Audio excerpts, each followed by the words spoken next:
we forget how to take care of ourselves when we get really, really busy. We ignore what's going on inside of our bodies, or we were never taught that we can take care of ourselves. So we're bypassing the whole situation by those negative coping skills because drugs and alcohol and overworking and overexercising are easier than dealing with the matter at hand.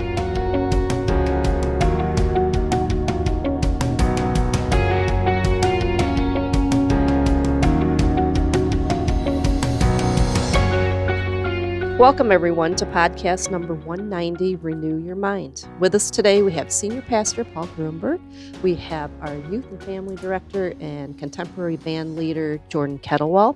We have retired Barry Sweet, That's okay, retired Pastor Barry Sweet, who loves being retired. We have Pastor Jeremy Touroo.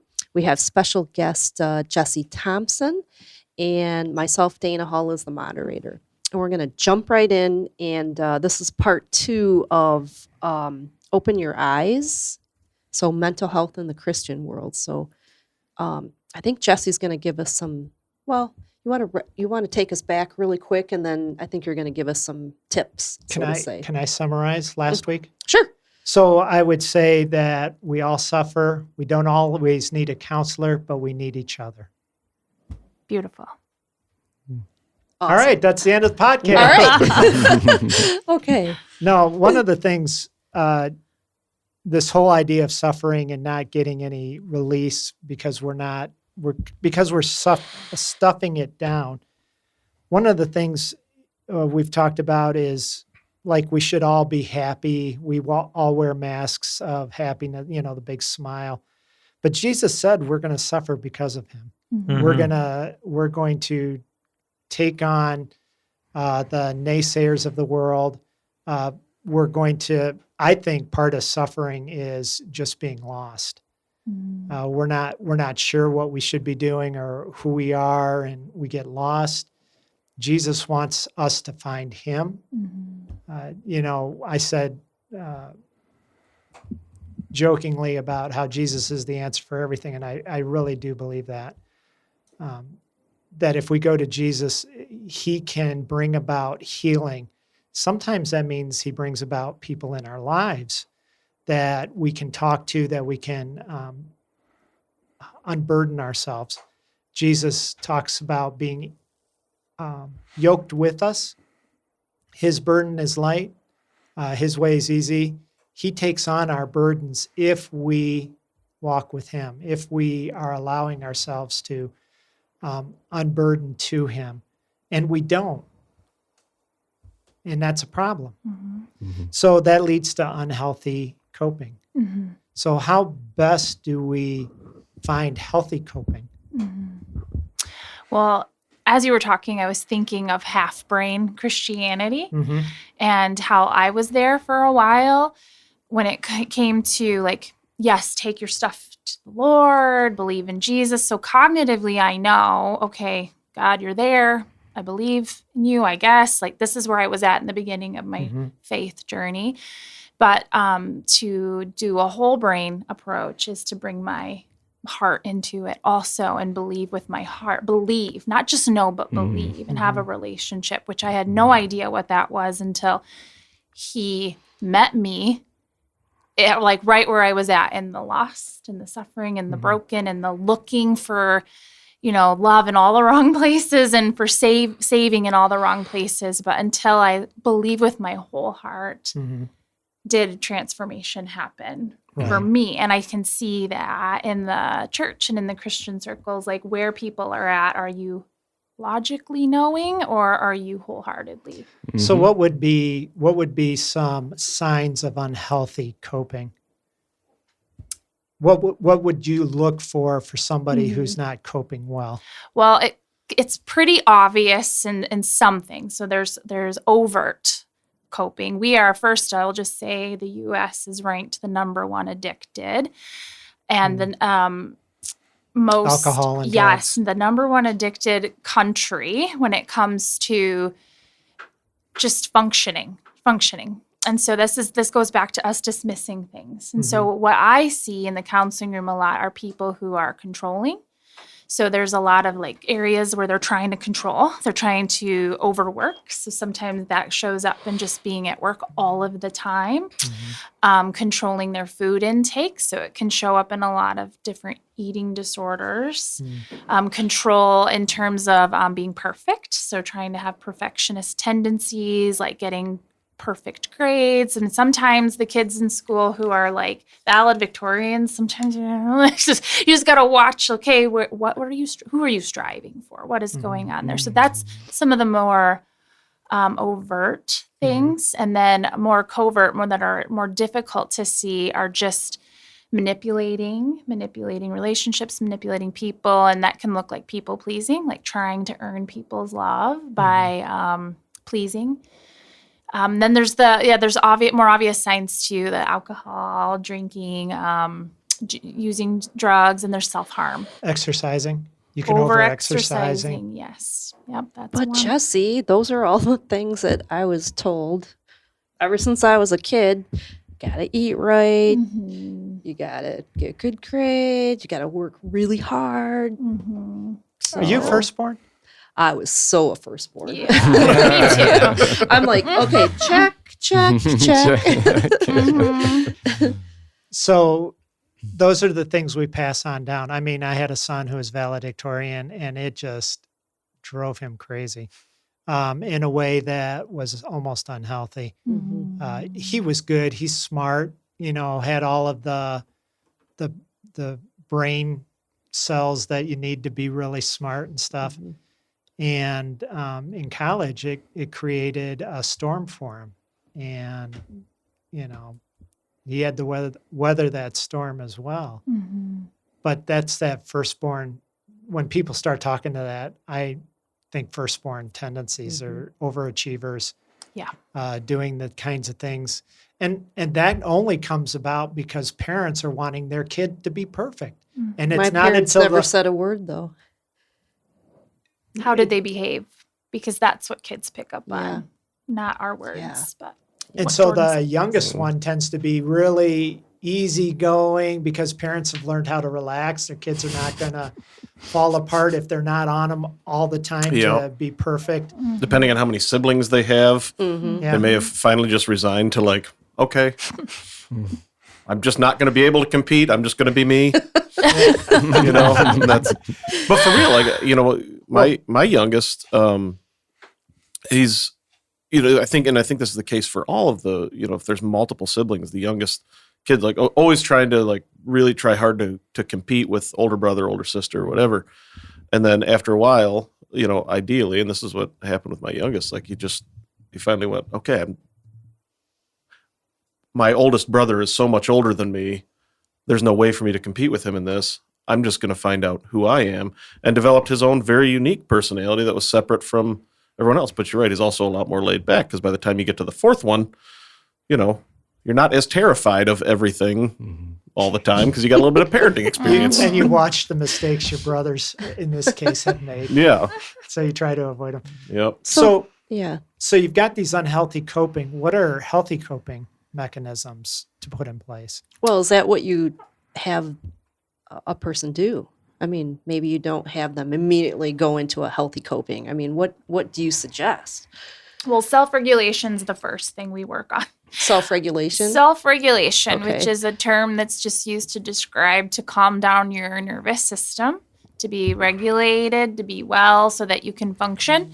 So those are the simple things. Okay, hold on. Yeah. You're talking way above my head. Mm-hmm. Self-regulating would be practically, in what practical terms, how do you self-regulate? So is that just backing off not eating or backing off exercise or overworking? Whatever you're overdoing, you begin to do what? Well, let's back up a little bit. So, right, the ability to regulate is a tool we learn from our parents when we're first born. So this is something, it's called co-regulation at first. It's when we are in a state of distress and we get comfort for that distress. So in the very beginning, we see when babies are born, it is really stressful for them. They're coming out of the most perfect environment with the perfect temperature, the perfect sounds, the perfect light. into a world that's like really cold, really loud, really bright, and really confusing with a lot of different faces. And it's overwhelming. So what are they doing? Crying. So they're freaking out. They have no tools to calm their bodies down. So the first thing doctors usually do is place the baby on mom's chest because that's familiar. They recognize heartbeat, her smell, her warmth. Mom's body is biologically created to warm the baby and to make the baby regulated. And so this is the beginning of co-regulation, where it's really uncomfortable and really scary out here, but there's tools in the world to help bring me comfort. So this is temporary. And as long as that continues through life, this is called attachment. And it's also referred to, as attachment therapists call, like the dyadic dance between baby and caregiver. So it should continue to be like, I move, I come along. I'm sad, I comfort. You're cold, I bring you warmth. Continues through life. This is a dance. And this is where we learn that our sense of self, we matter, we have needs, all the things. So as we get older, we learn to self-regulate. Okay, I'm hungry. Well, I can just open the fridge and get some food. I'm cold. I can go get a blanket. We forget how to take care of ourselves when we get really, really busy. We ignore what's going on inside of our bodies, or we were never taught that we can take care of ourselves. And I would argue to say, in our day and age today, nobody has coping skills. Nobody can problem solve. I hear this a lot. There's a lot in organizations, at schools, at different agencies. No one can problem solve. No one can figure out how to bring comfort to themselves. So we're bypassing the whole situation by those negative coping skills because drugs and alcohol and overworking and overexercising are easier than dealing with the matter at hand. Yeah. Chocolate. Yeah. Ice cream. Yeah. Ice cream. Late night. Comfort stuff. Comfort Yes. movies. Right. Yes. I follow a ministry by John Eldridge called Wild at Heart, and he talks about the difference between relief and restoration. So those things like chocolate and over alcohol and overworking, they might give us relief for a time, but it's not restoration with a lasting impact. And I'm also thinking about, we talked a few podcasts ago with you about the window. Yeah. And so does self-regulation have to do with coming back into your window of... Correct. It's all related Yeah. because the window of a baby is really small. There's no tolerance. They don't know. But as we healthily show them how to regulate, the window gets wider and wider and wider. So now I can withstand a lot of stuff because I have a lot of room to move. But this requires self-awareness first and knowing who you are in the world and your identity and sense of self. But that all comes from those first early childhood attachments. And that's why childhood is so important. Yes. And you can just imagine when children are neglected, what just the devastating impact that has on their ability to regulate as they get older. Neglect has a more profound impact on kids than abuse, physical abuse. Because abuse, you're getting some Touch. Attention. attention, even though it's negative. Kids will take negative abuse more so than neglect because at least there's interaction. They are noticed, Yeah. whether that's bad or not. Okay, so I think now, what are some good self-regulators, activities, Techniques. techniques?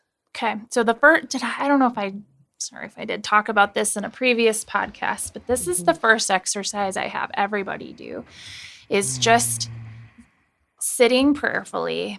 We did talk about this a little bit, but just like when you start to notice that something's off, to pause and to give it a number. So there's this scale. We see it at the doctor, 0 to 10. Where are you at? 0 is you're at peace, and 10 is you are freaking out. Where are you at on this scale? Noting that if you're at a 5 or higher, you've already been ignoring your body in some way throughout the day. So whether that's you didn't eat, you didn't sleep, you didn't drink enough water, you didn't stop to go to the bathroom. I don't know if you've ever seen one of your kids, they're just so crabby, and it's because they have to go to the bathroom. Just simple things where we tend to ignore our body. So we're giving it a number, but then we're naming it. And this is a prayerful tool. Lord, what is this? What is this feeling that I'm having? And then you're asking, where is it coming from? What caused it? Mm-hmm. And then you're asking what would bring it comfort. So the Holy Spirit can guide us. Like, yeah, you need to go to the bathroom. Yeah, you need to go get something to eat. You need to do some deep breathing. You need to go outside. And then the last step is to go do it. Like, go advocate for yourself. But the biggest piece of this is tuning into that scale. Because when you get to the 5 and up is when we tend to sin the most, when we're really nasty to other people. So that's the first step. And then part of that is finding those things that do bring comfort. So you have a toolbox. Mm-hmm. It's scripture, it's prayer. We talked about this now. As you mentioned being outside, playing sports. Going being for a with long walk. people. Yeah, going for a walk. And then having your 3, they're like 3 a.m. people. So 3 people, you could pick up the phone at 3 a.m. and call. And it's just 3 because if the first 2 aren't available, you have options. Okay. Can I want to ask something, and I don't know where you land on this, so this might be controversial or upsetting, and if so, I apologize. But one thing I've noticed, you mentioned self-awareness a few minutes ago, and I feel like, I'm no professional in this arena by any stretch, but I feel like self-awareness is also a huge step within those. And I don't know where it would land in the time frame as far as like trying to help somebody work through this kind of stuff. But one thing I've noticed in working many years in law enforcement, having kids, and of course when you have kids you meet other kids because your kids have friends, is there is a staggering lack of self-awareness and accountability in the world. And I'm not saying this as an attack on the mental health field, but part of it, I think, is that over-awareness. You said it, we overreach to an extreme in the secular world on the mental health side. And I feel like there's a lot of that's created a culture of, well, if I can find the cause, then that means it's not my fault.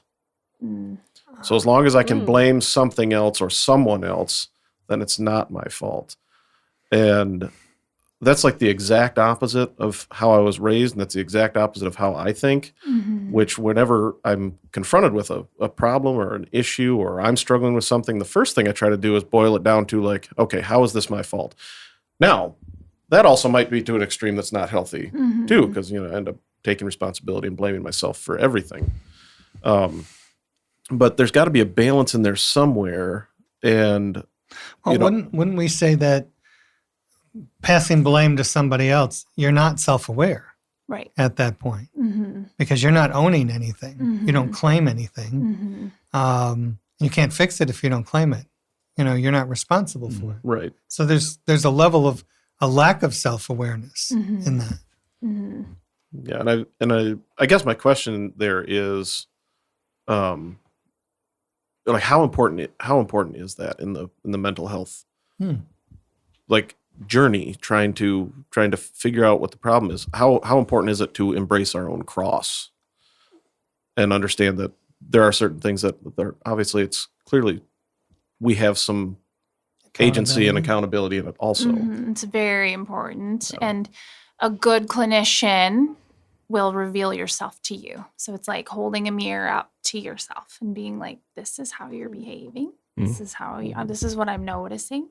And a lot of the self-awareness activities is like, how are you affecting the people in your home and the wake around you by not eating, by not, there's a sense of responsibility, but then there's grace in this, and that like, where does that come from? So what was modeled to you? What's in your story? So that it's not all blame and shame, but it is a call to action. It's up to you now to make some changes, and here's some consequences if you don't. And we're always identifying relationship patterns, relational wounds that you may have caused because of your story, where you're coming from. Does that answer your question? It does perfectly. Okay. The way you phrased that was perfect. Not so much a blame and shame, but just whatever I believe wholeheartedly in that. You got to find the root cause and reason for why you feel this way, why you react this way, whatever it might be. But it's always seemed like there's so much emphasis on that it completely glosses over the fact that you still have to do something about it. Yes. Like you're the victim. So Right. it's okay. Yeah, the victim mentality. Like as long as I'm a victim, I don't need to change anything because I can blame something. And so finding that root cause, understanding what is caused, even if you are legitimately a victim, like even if whatever's happening, like we were talking about child neglect, maybe there was a severe child neglect in the early stages, first, even the like day one for the first 2 years of life, that's going to cause lifelong ramifications. But you still have to do something. You still have to take action. Otherwise, You'll victimize others. you'll victimize others, and you're just going to stay in that place Correct. forever. Yep. So we just have just a few minutes left. Is there anything else, Jessie, that you want to share with us to take away from this topic? I had a note about we should be aware of our conversations, but I don't really know what that is. That with others, or maybe that means nothing. Well, I think just another note that I had to when we're healing others and through relationships. So I said in the very first, we're wounded through relationship, but we're also healed through them. In order to do that, we talked about active listening. And so the way we communicate matters. And so if we're going to heal, and you don't need a clinician, but we can do this together, is just mirroring back what people are saying to you. And this goes to parenting too. So if our kids come to us and they're like, I'm so stressed, I have a test tomorrow. And if we're like, it's no big deal, like just study, it'll be fine, right? So then we're dismissing all the things that are going on inside of them, but we're mirroring back like, okay, you're really nervous because you have a test tomorrow. And then we're validating, that's really hard. It's hard when we have a lot of homework. It's hard when there's so much going on and we're trying to do our chores, and it is hard. It is hard. And then we're empathizing, like, when I was in school, I get it. I used to have that happen to me too. So just that little mini, that's with our kids, but we do this with everybody, like listening, mirroring back, validating, and empathizing with others can truly heal people's wounds. Because they're being seen, heard, loved, and known, and understood. That's perfect. That's good. Wow. Okay.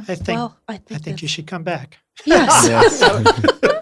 We can talk about raising kids, and we can talk about Oh, raising ourselves. yeah.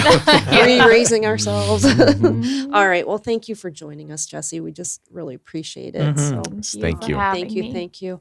And to all our listeners, we come to you from the Gaylord Methodist Church, and we'd love to have you join us in person on Sundays. We have a 9 a.m. traditional service and a 10:45 contemporary service.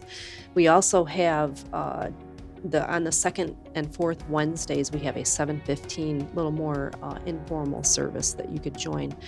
If you can't come in person, you can view us on Facebook or YouTube. If you have any questions, just call our office at 989-732-5380. You can Google us. We're located on 215 South Church Street in Gaylord, Michigan. So again, thanks everyone for listening. Have a great day.